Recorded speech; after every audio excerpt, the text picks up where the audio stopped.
Space 9, tonight at 8 on CFCF 12.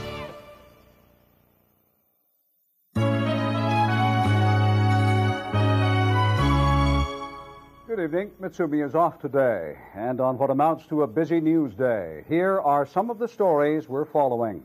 Environmental public hearings have ended with rejection of a project to build a huge incinerator in East End, Montreal, a major blow to Montreal's Waste Management Board. The search continues for a light aircraft and its pilot in the dense mountains of New Hampshire. François Tissier left Montreal 5 days ago en route to Portland, Maine. And a $92 million contract has been awarded to Spar Aerospace in St. Anne de Bellevue. It will preserve 100 high-tech jobs at the company hit recently by layoffs.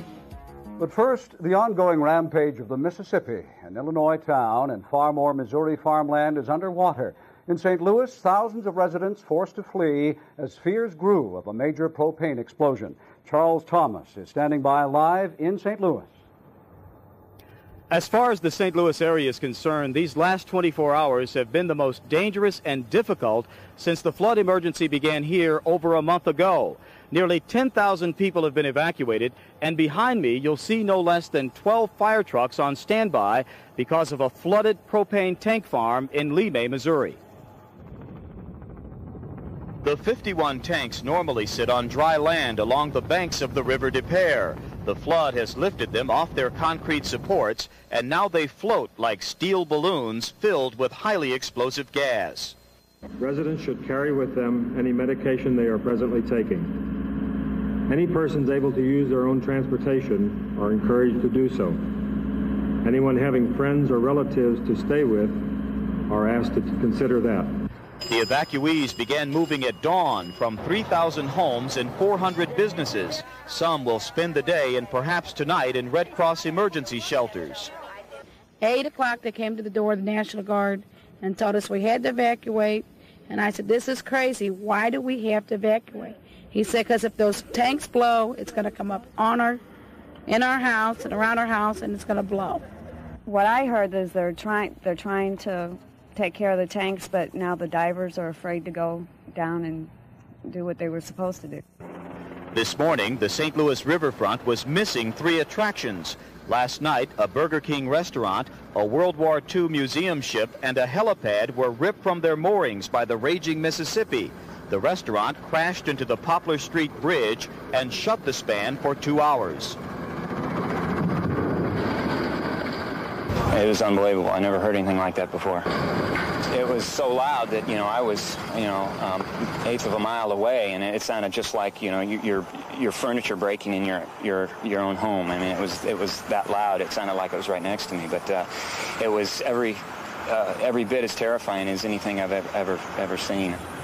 Despite the crest, the water line on the flood wall protecting downtown St. Louis appeared lower.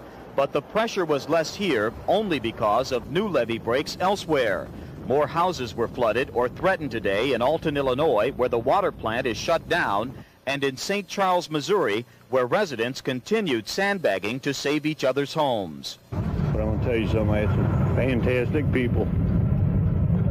Really did.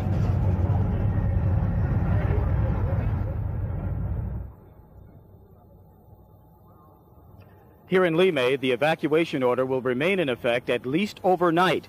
Also, a curfew has been imposed. Anyone found inside the evacuated area after dark will be arrested. Reporting live from Lemay, Missouri, Charles Thomas for ABC News. Back to you. Thank you very much, Charles. Here at home, Montreal's Intermunicipal Waste Management Board suffered a major blow this morning. Environmental public hearings rejected that widely publicized project to build a huge incinerator in the east end of the city. Anne Chatilla reports. 26 mayors favored the idea of a huge incinerator in East End, Montreal. The public wasn't so sure, so public hearings were held. Objections were numerous from environmental groups. They said the incinerator was just too big and wouldn't recycle and compost enough. Today, the final report from the public hearings came out. It agrees. The project is too expensive and doesn't give enough responsibility to citizens. The president of the Environmental Hearings Bureau says it's a waste of energy for the suburbs to go it alone with their mega incinerator. In fact, the project, we think, should be reevaluated.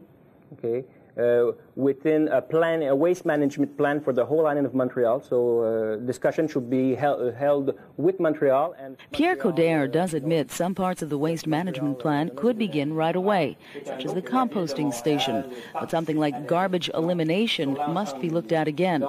Bruce Walker of the environmental group STOP is delighted with the report.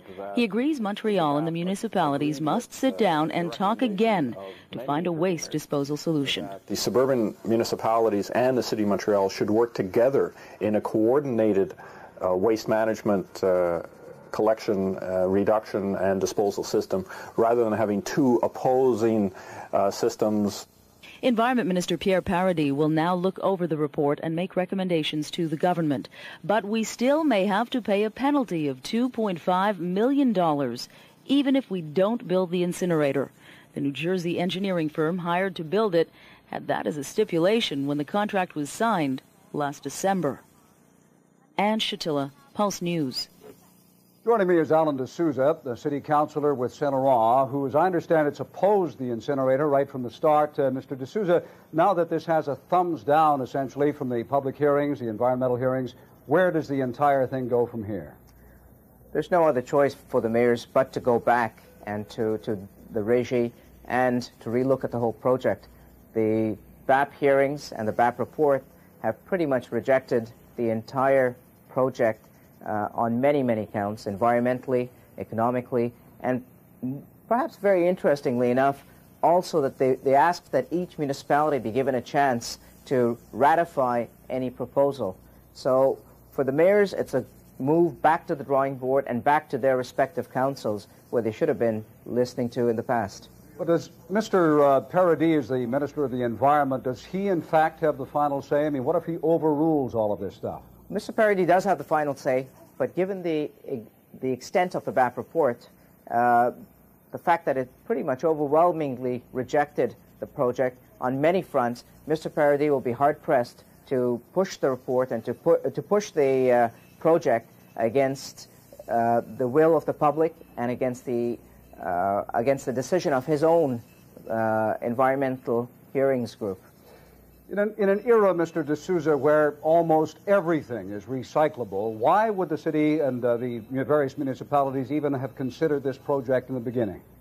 Well, I think it's just a case that they have not yet come to terms of what the era of recycling is all about. And I think that's where they're going to have to concentrate on first, to make sure that before they even consider a project where incineration is involved, that they have satisfied themselves that they can reduce, they can recycle, they can reuse as much of the waste produced by our citizens, and then they can look at incineration perhaps as a final, last alternative. But up to now, they haven't even got to step one, and that's where they've got to go back to step one.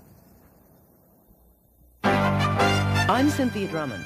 Later on Pulse, meet RadarSat, a $92 million shot in the arm for Spar Aerospace.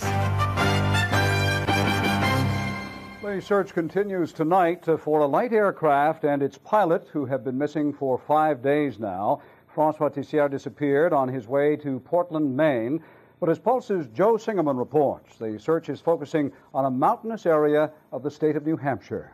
Last week, 39-year-old Francois Tissière, son of Quebec television personality Michel Tissière, took off from St. Hubert Airport in a single-engine Piper aircraft. His journey to Portland, Maine was supposed to last 2 hours, but he and his plane were never seen again. The search and rescue operation is being coordinated by 424 Squadron from Trenton, Ontario. Canadian Forces aircraft and personnel are landing and taking off at St. Hubert, and there's renewed hope that the pilot will be found. Yesterday evening, we received an emergency locator transmitter beep, which is basically a signal emitted from an emergency locator transmitter, which should be on an airplane. That has gone down. We got that intermittently last night, and then we lost it, and then we got it again this morning. The emergency transmitter signal came from a mountainous area near Berlin, New Hampshire. That's now the primary search area. But the pilot's last known radar position was received 9 kilometers southeast of Brome Lake in the eastern townships. It just means that that was where the last radar tracked the aircraft. There's no indication that the aircraft was in distress at the time. Searchers are checking out some 30 aircraft sighting reports in the area and reports of loud noises. The Canadian Armed Forces is being assisted by the Civilian Air Patrol in the United States and Sauvetage et Recherche Aérienne du Québec, a group of Quebec volunteers and pilots. The search in Quebec and the U.S. continues despite some bad weather over the mountains of New Hampshire. Joe Singerman, Pulse News, St. Hubert. Now, it's a major but invisible medical problem. It's called chronic sleep deprivation. Today, Pulse medical reporter Howard Schwartz begins a two-part series on sleep disorders. What causes them? How to correct them?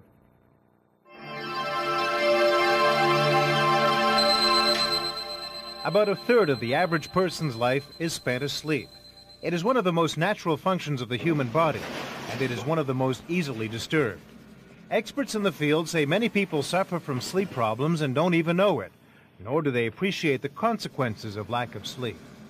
Studies have been done that show that about a third of the population complain of sleep problems, and about half of those people regard the problem as being serious.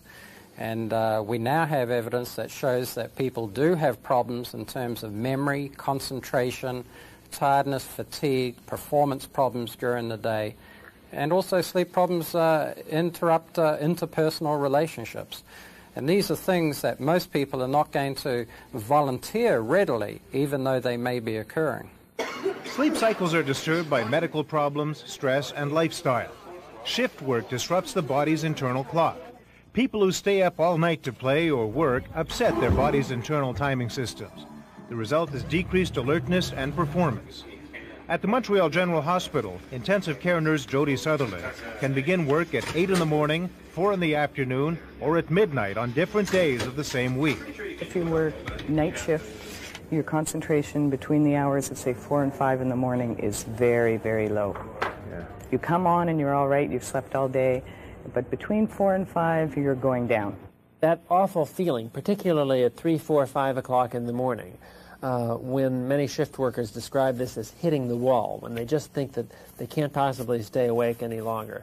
And then there's usually a second wind that occurs after that. That second wind represents when the timing system in the brain is starting to gear them up for wakefulness. And of course, that's around the time that they're about to go home and try to go to bed. Dr. Seisler says ignoring the body clock over the long term means inviting disaster. But that clock can be reprogrammed, and there are new medications and treatments to help cure sleep disorders. We'll tell you more about that in part 2 of our series. I'm Howard Schwartz with the Pulse Medical Report. International markets are abuzz today with word that the European community has backed down on semi-fixed exchange rates. More on that and other stories coming up.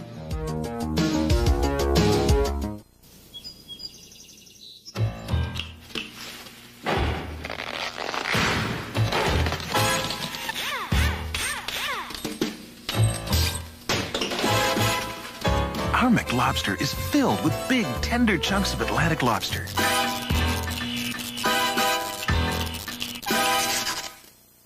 This is one sandwich that's bound to please everyone. Well, almost everyone. At McDonald's today.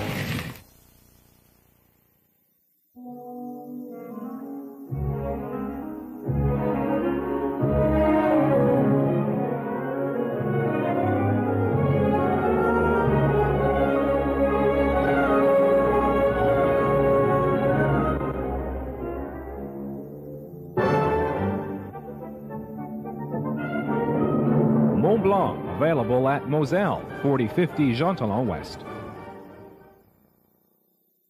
At most schools, it takes 3 years to get a professional studies diploma. But at Aviron, it takes just 1 year. Plus, the practical training at Aviron is worth 1 year's experience on the job.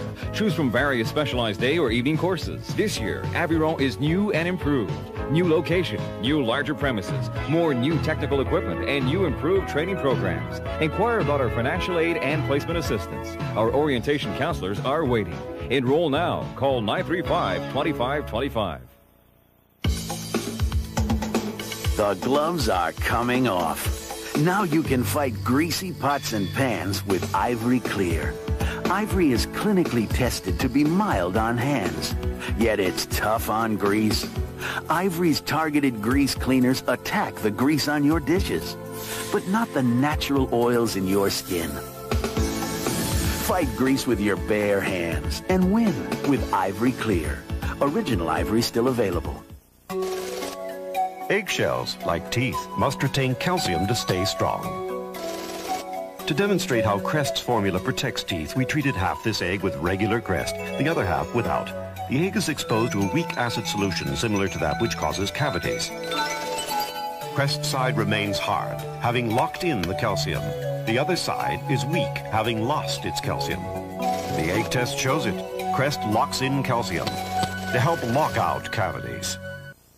When you hear the word liquidation, you will be immediately reminded of the Sentra, the Ultima, the Maxima, the Pathfinder, and the 5.8% financing deal guaranteed for 48 months. Liquidation, liquidation, liquidation. When you return to consciousness, you will experience an irresistible urge to see your swell, your really swell, your really, really swell Nissan dealer. Spar Aerospace in St. Anne de Bellevue has won a huge $92 million contract to complete the RadarSat satellite. That's the deal that's going to preserve 100 high-tech jobs at Spar that's been hit recently by layoffs. We get more from Cynthia Drummond. This is RadarSat. It is unique in the world for two reasons: the clarity of the images it produces and its movable antenna, which can be aimed to survey different zones. RadarSat will observe the Earth, and its data will be used by Canada and other countries for resource management and environmental monitoring.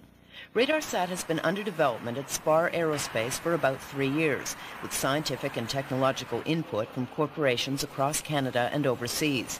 The total cost of the project is about $575 million. Flanked by officials from Quebec, the Canadian Space Agency, and SPAR, Science Minister Robert Nicholson announced that SPAR will receive $92 million for the final construction phase of RadarSat.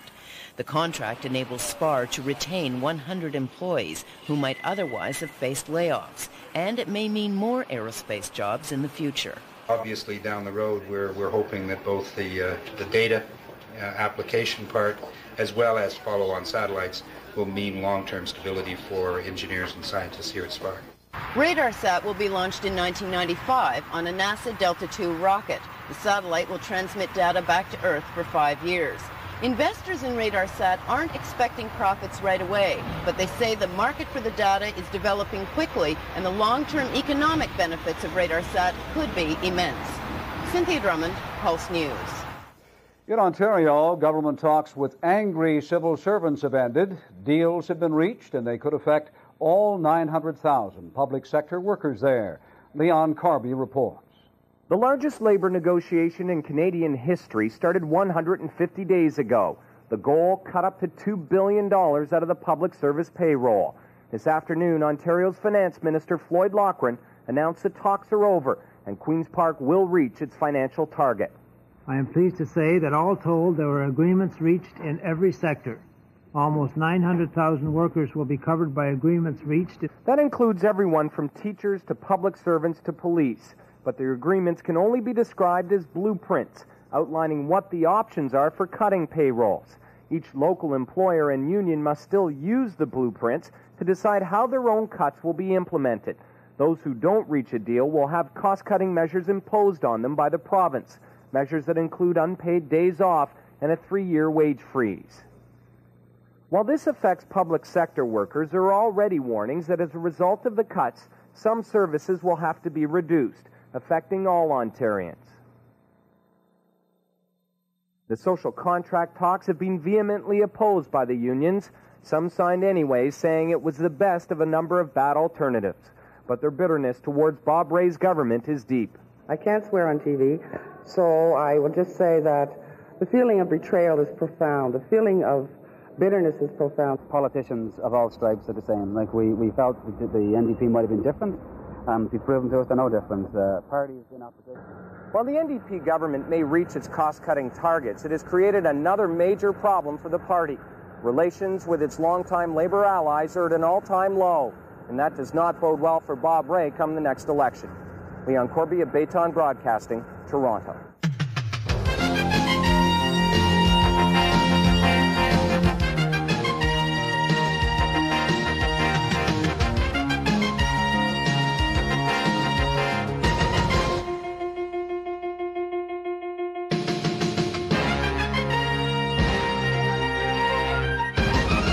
One reason the Canadian economy is still floundering despite some of the bright spots, like the SPAR contract, is its increasing reliance on international financial conditions.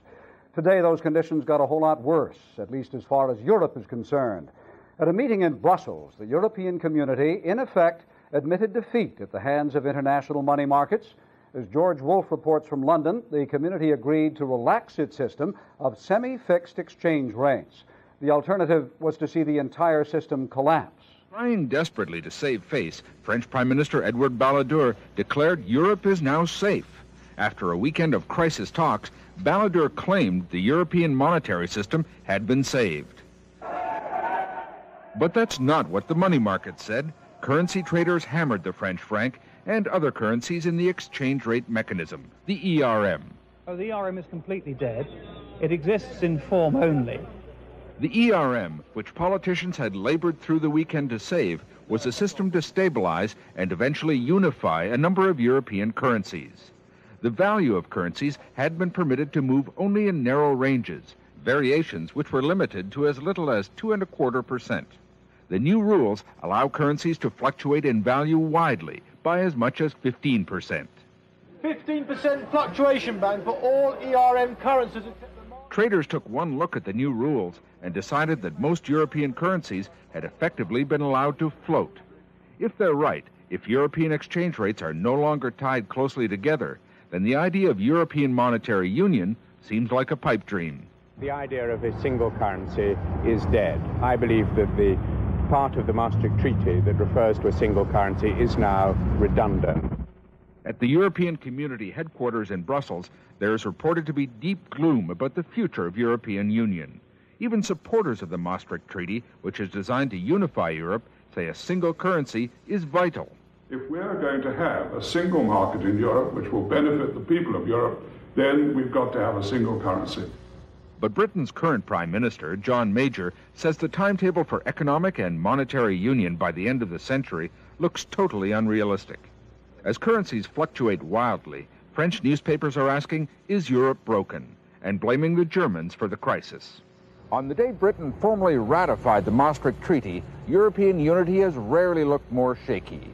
The currency crisis highlights just how far apart the interests of European states still are, how unlikely they are to merge under a treaty called Maastricht. George Wolfe, CTV News, London. Well, today was back-to-school time for Quebec lawyers, notaries, even judges. Ralph Noseworthy explains. The first class began at 7 o'clock this morning. The students, lawyers. The subject, Quebec's new civil code. It is complicated because we have a lot of changes. 3,168 changes to be exact. The Quebec Bar Association has organized special courses for its members in 25 cities across Quebec. It's a big training for our members, and we've put up 60 hours of courses for everybody, for the 15,000 lawyers in Quebec. The classes are compulsory for all lawyers and notaries practicing in Quebec. The new civil code touches every aspect of Quebec society. Everything from floating mortgages to birth certificates no longer being issued by the church. That's now done through the courthouse. Many civil code articles have been eliminated. Hotels, for example, are no longer required to shelter and feed a client's horse. Those kind of things that has been arranged so that the code reflects today's reality than instead of what used to be in the Quebec society 100 years ago. The classes will continue until the 18th of December. The judges, too, will have to adapt to the new code. The judges will have to attend special classes in September. Quebec's new code goes into effect on January the 1st, 1994. Ralph Noseworthy, Pulse News. Cynthia Drummond joins us now, live from the newsroom, with a look at some of the other stories we're covering today. Cynthia? Thanks, Bill. Well, peace came to at least one part of Quebec's troubled airline industry today. Air Alliance pilots went back to work today.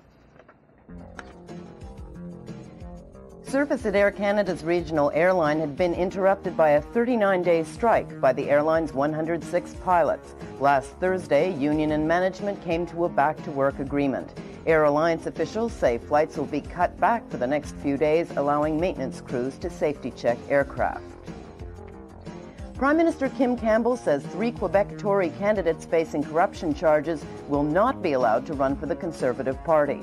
The 3 claim they're innocent and shouldn't be banned from running under the party banner. But Campbell says while they can run as independents if they wish, they'll have Tory candidates running against them. Montrealers are invited to visit Ile Notre Dame, where guided tours are now offered of the flower gardens. Created in 1980, the gardens covered 26 hectares in the heart of the island and were designed by some of the world's greatest landscape architects. A horticulturalist will accompany each tour, which lasts about an hour and a half. And all you have to do to reserve a spot on one of those tours is call the Société Ile Notre Dame. And the best part of all of this is the tours are free. Bill? Thank you, Cynthia. You know, Canadians used to think of smog as a uniquely American problem.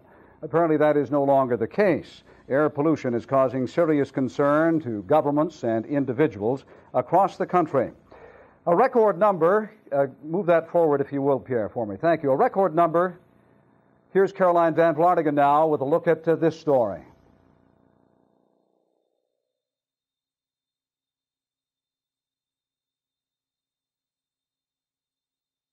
Back it up. Right. On this week's Info Crime, police need your help to solve a sexual assault on a woman in Outremont.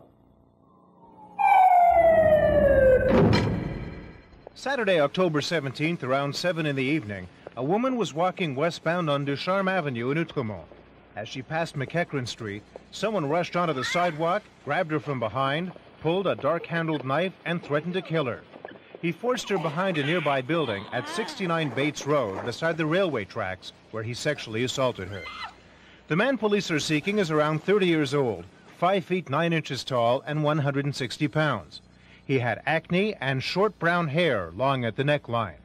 He has a prominent upper lip and at the time of the attack was missing an upper tooth.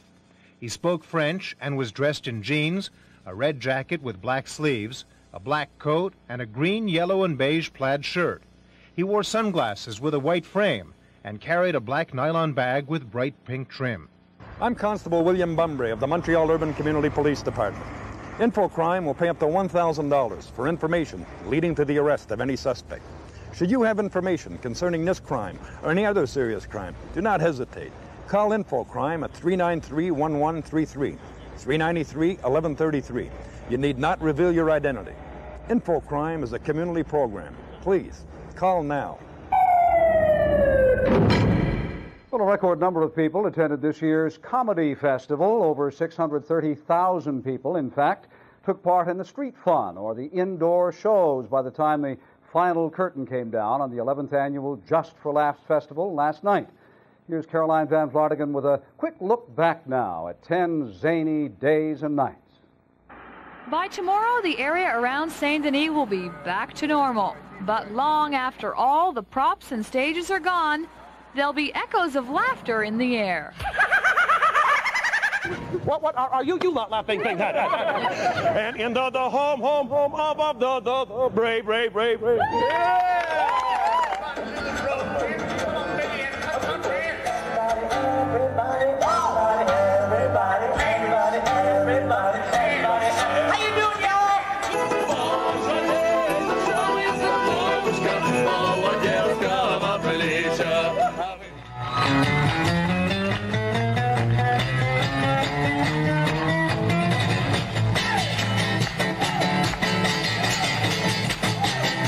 How you doing, dude? Good, you? Great. Good. You having a good time tonight? Super. Now, hold on a second. I got another call. Hello?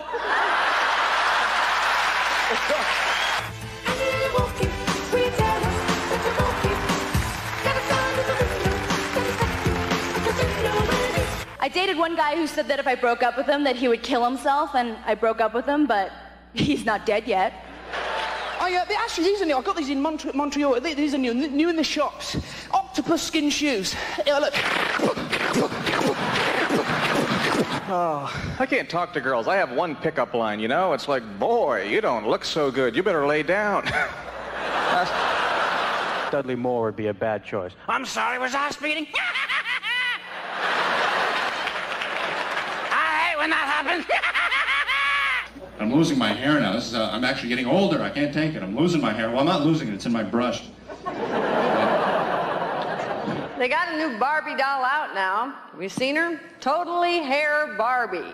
Oh, yeah, right. If it was really totally hair Barbie, we'd be seeing some hair under those totally stiff little arms, wouldn't we? But I don't do stand-up. We'll think of something, yeah, because they're paying a lot of money. Can I ask you a question? Do you think I drink too much coffee? Who I feel sorry for are those settlers. You know, the frontier women, they had to have kids to help out on the farm. That was their whole purpose in life, to have kids to help out on the farm. In fact, the bigger the farm, the more kids you had to have. Could you imagine these poor women? They'd be like, you just bought another 40 acres. I saw Jurassic Park. The dinosaurs were exact. You know what I mean? Tell me that wouldn't, I mean, he would kill with that joke. If George Burns walked out and said that, oh, that place would go nuts.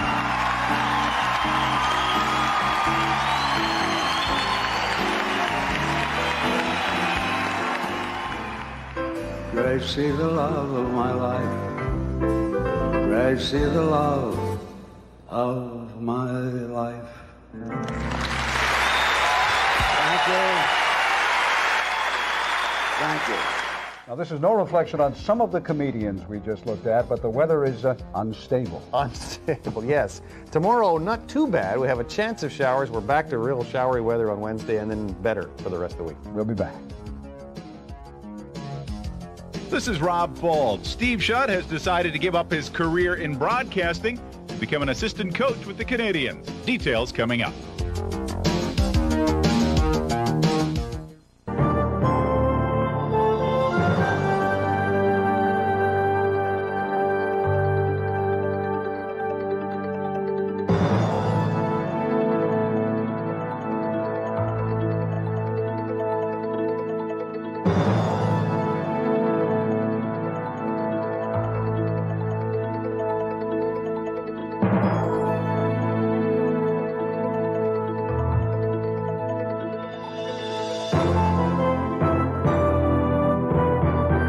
Well, quite a mixed bag of weather today with some nice sunny periods and then some thunder showers, cloudy skies, overcast. We've had it all, well, except snow, but let's face it, we're not going to get that today. We had a high of 26 degrees, which is right on the average for this date. A high of 34 in 1975, the warmest high, and a high of 17, the lowest high in 1950 for this date. And looking at our temperatures across the country, at 26 in St. John's, 21 in Charlottetown and Halifax, and St. John, New Brunswick, 24 in Quebec, 25 here earlier, 25 in Ottawa, and up to 28 in Toronto. Across the prairies, quite chilly in Winnipeg, just 17, 16 in Regina, 21 in Calgary, 20 in Edmonton, 23 in Vancouver. Not much cloud to see on our satellite shot in any of British Columbia or Alberta, just a few wisps of cloud there.